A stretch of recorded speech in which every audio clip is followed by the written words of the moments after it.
രാവിലെ എഴുന്നേൽക്കുക എന്നുള്ളത് എനിക്കിഷ്ടമില്ലാത്ത കാര്യമാണ്. നേരത്തെ എന്ന് പറയുമ്പോൾ 8:30.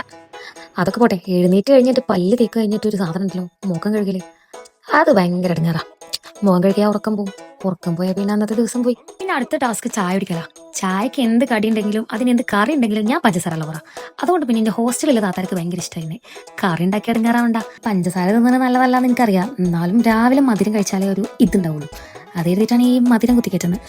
ചായ കൂടി കഴിഞ്ഞ് കഴിഞ്ഞാൽ പിന്നെ ഒന്ന് പുറത്തിറങ്ങുക മീൻസ് സിറ്റോട്ട് പോകണം. കാരണം അന്തരീക്ഷമൊക്കെ ഒന്ന് വീക്ഷിച്ച് വല്ല ഉൾക്കേ ചാടിക്കണോ നോക്കണല്ലോ. പിന്നെ എൻ്റെ വീട്ടിൽ ഞാനും ഇപ്പിയാണ് ആകെ പത്രം വായിക്കുന്നത്. അപ്പൊ ഞങ്ങൾക്കിടയിലുള്ള മത്സരമാണ് ആദ്യം ഫസ്റ്റ് ആരെ പത്രം വായിക്കുക എന്നുള്ളത്. വീട്ടിൽ 2 ഏട്ടന്മാർ വന്നിട്ടുണ്ട്. ചെറിയൊരു പണിയുണ്ട്, അതുകൊണ്ട് വന്നതാണ്. നല്ല അടിപൊളി ഏട്ടന്മാരാണ്. അപ്പൊ ഞാൻ അത്യാവശ്യം പത്രമൊക്കെ വായിച്ച് ഇങ്ങനെ മൂടായി വരുമായിരുന്നു. അപ്പോഴാണ് ഇമ്മ വിളിച്ചിട്ട് ഇമ്മക്ക് ചെറിയൊരു പണിയെടുത്ത് കൊടുക്കണം പറഞ്ഞ് അപ്പം അമ്മനെടുത്ത് പോയി. ഇത് കാണുമ്പോൾ തന്നെ നിങ്ങൾക്ക് മനസ്സിലാവും എത്ര ആത്മാർത്ഥതയോട് കൂടിയിട്ടാണ് ഞാൻ ഈ പരിപാടി എടുക്കുന്നത്. കുറച്ചു നേരം വെയിലുണ്ടപ്പോൾ നല്ലോണം വിശന്നു. അത് കഴിച്ചുകൊണ്ടിരുന്നപ്പോഴാണ് ഭയങ്കര സൗണ്ട് പുറത്തുനിന്ന്. ചെന്ന് നോക്കിയപ്പോൾ നല്ല മഴ.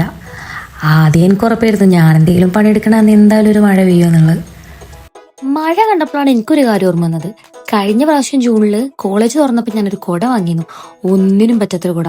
പിന്നൊന്നും നോക്കിയില്ല, ആ കുട എടുത്ത് പുറത്തിറങ്ങി. അപ്പത്തിന് മഴൻ്റെ പാട്ടിന് പോയി. അപ്പം ഉമ്മാക്കൊന്ന് പുറത്തു പോകണം പറഞ്ഞു. എന്നോട് പോരോ ചോദിച്ചു. ഞാൻ ഓക്കെ എന്നും പറഞ്ഞു. എവിടെ പോയാലും നമ്മൾ കുളിച്ചില്ലെങ്കിൽ ലിപ്സ്റ്റിക് ഇടണമല്ലോ.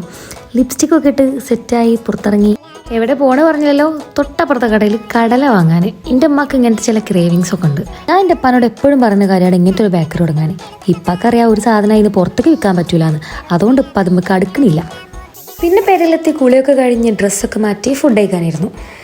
ഫുഡ് കഴിക്കൽ കഴിഞ്ഞപ്പോൾ ഇതിന് സമയം 1:30. പിന്നെ ഒരു ഗെറ്റ് റെഡി വിത്ത് മീ ഒക്കെ ചെയ്ത് എവിടെയെങ്കിലും പോവാന്ന് കരുതി ഒരുങ്ങി കെട്ടി വന്നപ്പോൾ ദേ പിന്നെയും വന്നു മഴ. ആ മൂടങ്ങ് പോയി. അപ്പോൾ പിന്നെ ഞങ്ങൾ കരുതി ഓക്കെ എന്ന് എവിടെയും പോകണ്ട, ചായയൊക്കെ കുടിച്ച് ഇവിടെ എവിടെയൊക്കെ ഇരിക്കാമെന്ന് കരുതി. അങ്ങനെ ചായയൊക്കെ കുടിച്ച് നൂഡിൽസൊക്കെ ഉണ്ടാക്കി അങ്ങനെ ഇരുന്നു. അപ്പോൾ ബാക്കി നാളെ.